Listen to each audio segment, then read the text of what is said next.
Good day, and thank you for standing by. Welcome to the Globalstar second quarter 2025 earnings conference call. At this time, all participants are in a listen-only mode. After the speaker's presentation, there will be a question-and-answer session. To ask a question during the session, you will need to press star 11 on your telephone. You will then hear an automated message advising your hand is raised. To withdraw your question, please press star 11 again. Please be advised that today's conference is being recorded. I would now like to hand the conference over to your first speaker today, Rebecca Clary, CFO. Please go ahead. Thank you, Operator, and good afternoon, everyone.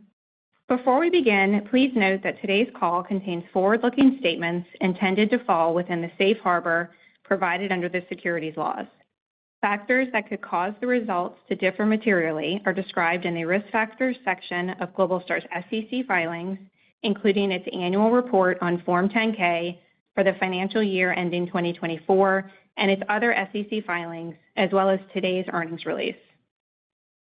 Also note that management may reference EBITDA, adjusted EBITDA, free cash flow, or adjusted free cash flow on this call, which are financial measures not recognized under U.S. GAAP. As required by SEC rules and regulations, these non-GAAP financial measures are reconciled to their most comparable GAAP financial measures in the earnings release, which is available on our website. I'll begin with a review of our financials before touching briefly on the expected impact of tariffs and our outlook. I'll then turn it over to Paul to cover key operational updates. Overall, second quarter financial results were strong, with solid growth in revenue, cash flows, and profitability. Total revenue increased 11% to $67.1 million for the second quarter, compared to the prior year period of $60.4 million. Service revenue increased 10%, driven primarily by wholesale capacity services, which benefited from the timing of service fees associated with the reimbursement of network-related costs that have increased following recent network expansion. In commercial IoT, we are pleased to see continued growth in the average number of subscribers, propelled by a record number of gross activations over the last 12 months. We expect to see this momentum continue with the adoption of our two-way module, which Paul will cover later. The increase in revenue contributed to the net income generated during the second quarter, as well as higher adjusted EBITDA, which rose to $35.8 million compared to $32.6 million in the prior year's second quarter. Partially offsetting the benefit of higher revenue were certain cost increases, including expenses incurred to continue developing and enhancing XCOM RAN. Higher cash costs to support XCOM negatively impacted the change in adjusted EBITDA by approximately $1.9 million and adjusted EBITDA margin by 300 basis points compared to the prior year's quarter. While we expected this upfront investment, we remain confident in the long-term profitability and strategic importance of this product offering. Moving to the balance sheet, we ended the quarter with $308.2 million in cash on hand.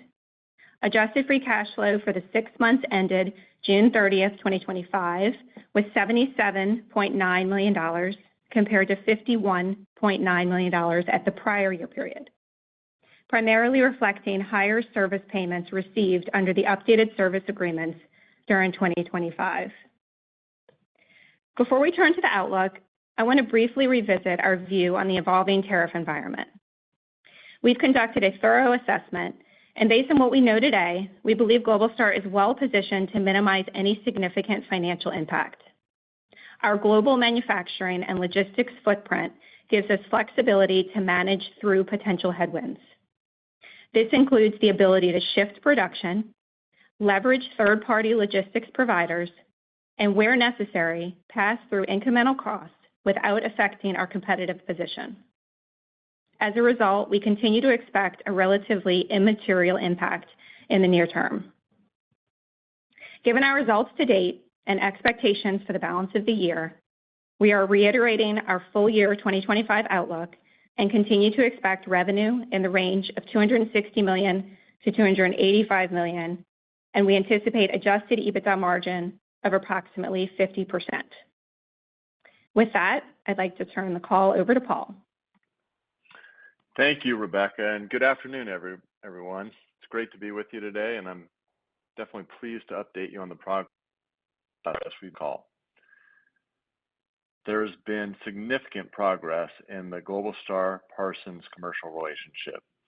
We successfully completed their proof of concept, integrating our satellite network with their software-defined communications platform. That demonstration, which was conducted across 3 European ground stations, validated performance and operational readiness for real-world deployment. I'm pleased to announce that following this milestone, we executed a capacity access agreement, moving this partnership into the commercial phase, showcasing Globalstar's ability to deliver resilient, low-latency, mission-critical for government and defense applications worldwide. Another important development in the government sector is our growing engagement with U.S. federal agencies. We recently entered into a cooperative research and development agreement with the U.S. Army to evaluate our satellite-enabled edge processing solutions. This effort focuses on ultra-low size, weight, and power devices designed for secure, autonomous operation in challenging environments. It reflects our expanding presence in defense and government markets and the relevance of our network architecture for high-priority mission applications such as covert sensing and unmanned system support. We are excited about this opportunity and look forward to future phases of work. These recent agreements represent a meaningful expansion of our existing governmental customer relationships, and we expect significant revenue contribution from this area of our business. We continue to see growing demand for our products and services, with new customers and emerging use cases steadily coming online. Over the past several quarters, we've been focused on executing a clearly defined strategy and go-to-market plan designed to capture these opportunities and to support long-term sustainable growth.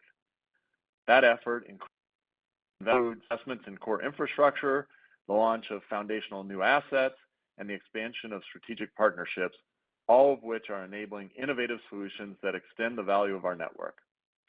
To that end, we have made progress on several operational milestones.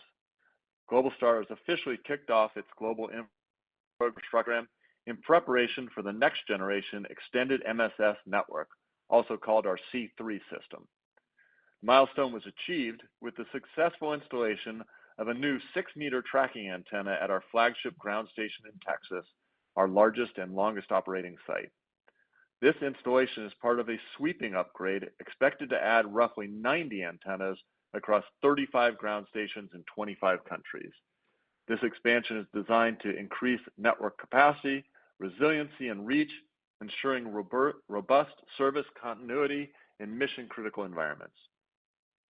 In fact, recent widespread power outages in Spain and Portugal underscored the reliability of our satellite network, which remained operational while terrestrial networks went offline, demonstrating the vital role our expanding networks of ground stations play in ensuring continuous connectivity, since our constellation is built with a distributed and multiple redundancies.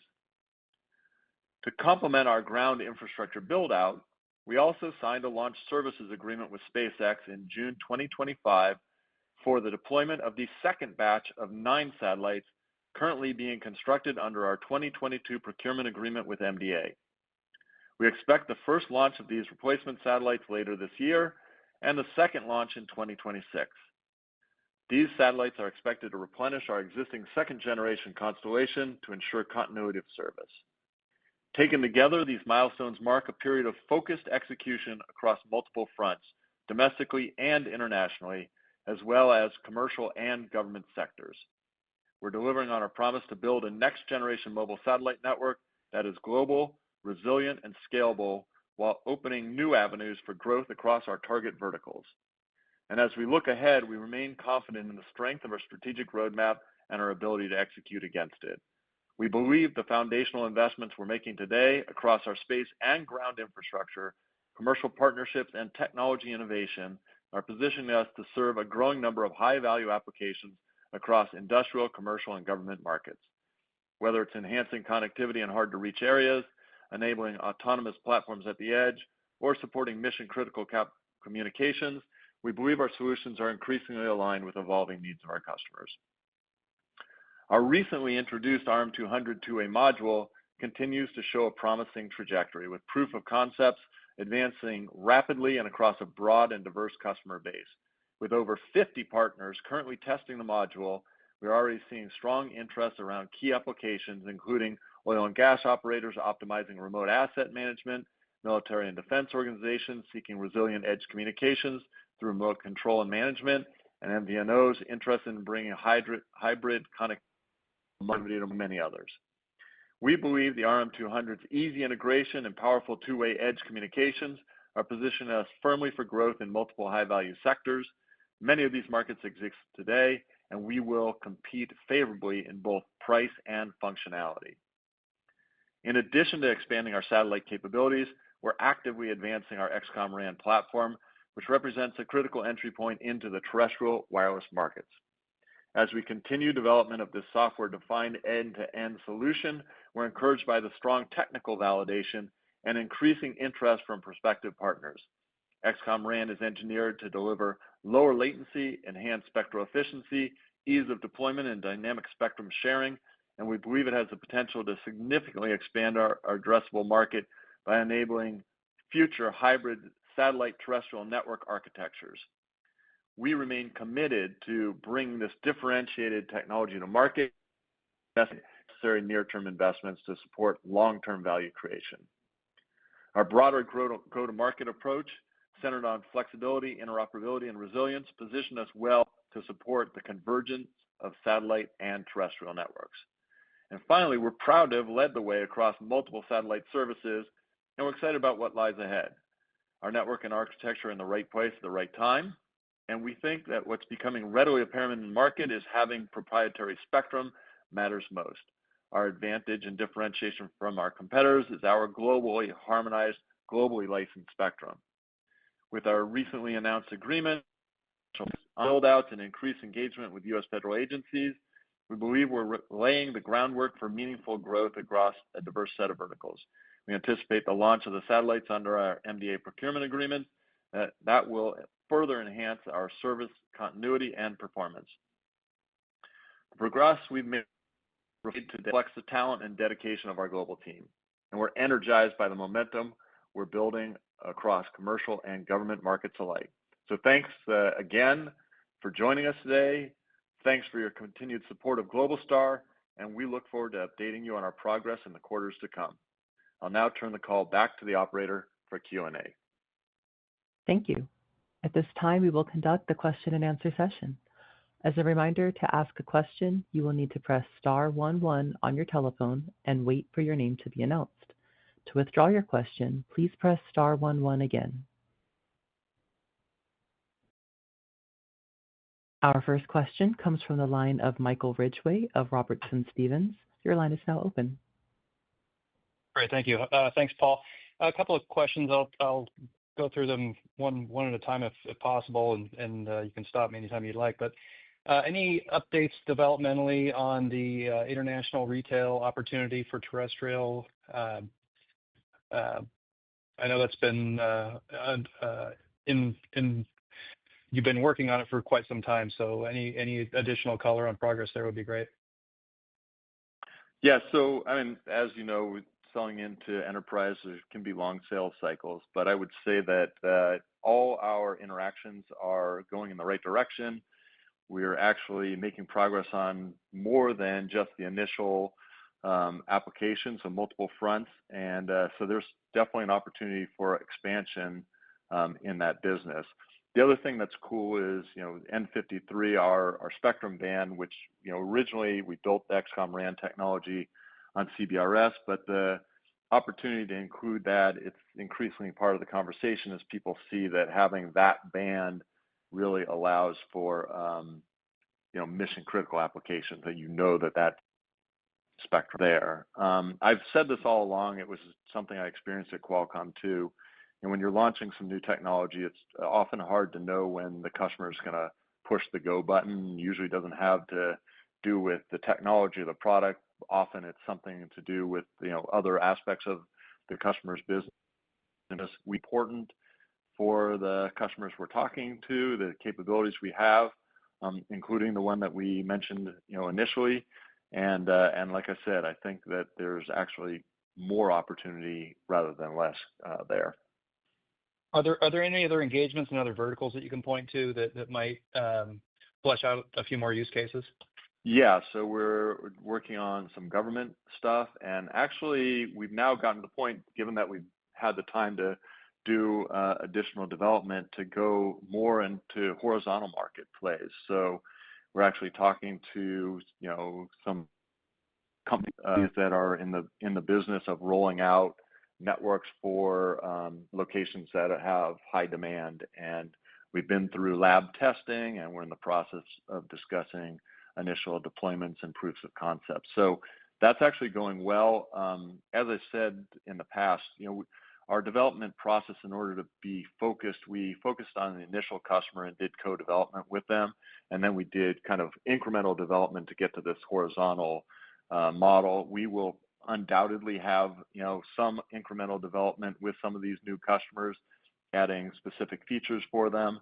But that actually is all looking good as well. So I'm very optimistic about where we're headed. But like I said, these things sometimes have long sales cycles, and sometimes when it's brand new, you got to get the first one out there, and it's not necessarily because of the tech. Sure. Thank you. XCOM RAN, in the past, you've talked about that as being a potentially licensable technology. Anything that you can speak to there with respect to how efforts are going? Or I know that'll be a long cycle market as well, but it sounds like the efficiencies are there and the technology is there. Any initial interest or conversations going on in that realm?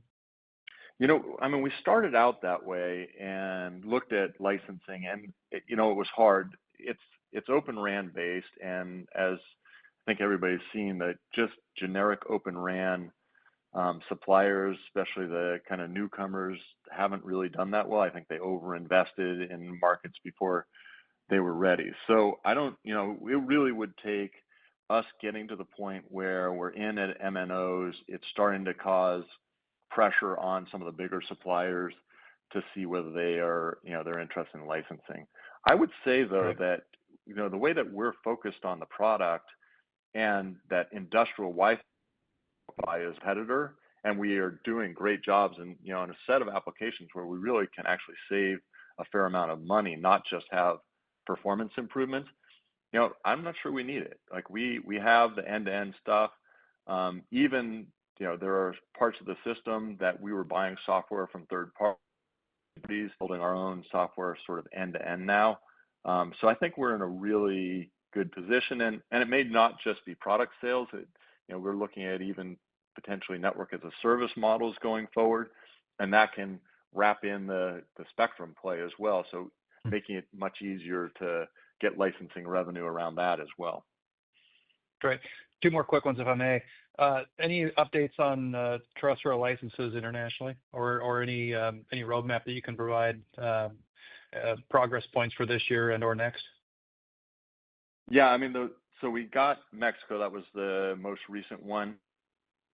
The regulatory team has been really focused on getting the authorizations for the C3 higher power systems. That's where our biggest priority is. So we don't think there's any issues with getting the international terrestrial licenses. It's been reasonably, kind of a run-of-the-mill process.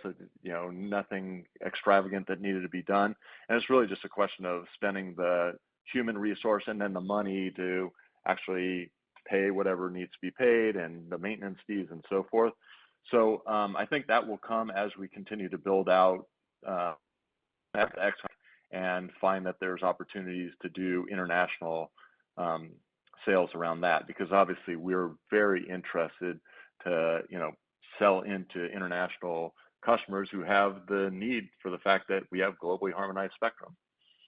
In that sense, does the license authorization in Spain kind of act as a proxy for the rest of Europe, or is it more complicated than that? Obviously, it's a little more complicated. Every country's got different things with them, and wireless isn't totally homogeneous across Europe, but it's a great example. And by the way, I may have said this previously, but the fact that we had the spectrum in Spain was the way that it worked during Mobile World Congress in Barcelona, when we had our own spectrum and everybody else didn't, we were able to be over the air.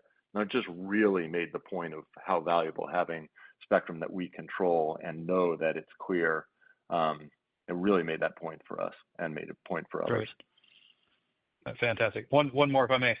Sure. Getting back to the satellite portion of the business, can you talk about there's been some challenges in the last few months, or really most of this year, around the concept of spectrum sharing and license, dual licenses around spectrum. Can you talk at all, maybe at a simplistic technical level, about the feasibility of spectrum sharing and whether or not it's even something that can happen in your eyes? Yeah, I mean, so there have been a lot of statements made about how the system works and the utilization of the spectrum, and there's a lot of misinformation that's out there about sort of how the spectrum is used. But from a technical standpoint, there are people making the claim that you just layer multiple CDMA systems on top of each other. Of course, we built those back in the Qualcomm days, so my technical team is probably the best in the world at that. And unless it's all optimized together, it doesn't work. Like, you get near far problems, if you remember that old saying, and the things need to be controlled together. So that doesn't make sense to me. It makes sense to the regulators either. And I think when the regulators are looking at these claims that are being made, what we've done, not just now but over the past 30 years, in terms of running the system and creating new opportunities with it and saving lives and expanding and investing.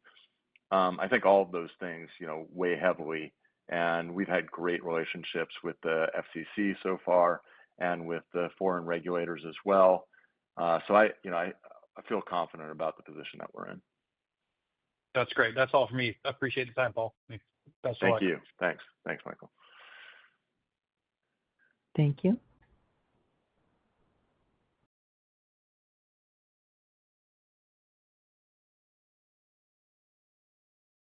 Our next question comes from the line of Griffin Boss of B. Riley Securities. Your line is now open. Hi, good afternoon. Just a quick follow-up for me on the XCOM RAN that I'm just curious if there's any way to kind of quantify or pinpoint how much more development work you expect, or I guess if there's ongoing development work you're doing with this initial customer, or is it really just a function of that customer, kind of waiting for the right time to pull the trigger there? So the way that it looks right now is that there's some incremental opportunities, and there's some small amounts of development that's going into the incremental opportunities. The basic fulfillment center technology is done, and it's been through a lot of testing, and so I think from a technical standpoint, there not much more to do. And now we're looking at kind of the next set of places to get into some deep vertical. And as I said, we're also working now more horizontal. We've gotten to the point where we have enough functionality that we can provide it horizontally as well. So we're doing that. And the other thing that we did on the development side, and we're not 100% done, but getting close, component of the software stack that we were buying from third parties, and we've been working on our own versions of that as well, and that'll provide some cost savings. Great. No, it's great to see the progress. Thanks. Thank you. Thank you. I am showing no further questions at this time. I would now like to turn it back to Paul Jacobs, CEO, for closing remarks. Great. Well, thanks everyone for joining us on the call. Hopefully, our excitement about the future is coming through. There's a lot of good stuff going to, and we just continue to have a drumbeat of whether it's new customers, new operational milestones met, working out on kind of building out our future roadmap as well. It feels like a good time. The team is executing very well. And I think we're making our customers happy. So We look forward to talking to you about more of these milestones met in the future and more interesting things that we're going to do together. And yeah, I look forward to it, and want to just say thanks for your support to date, and yeah, stay tuned with us. Thank you for your participation in today's conference. This does conclude the program. You may now disconnect.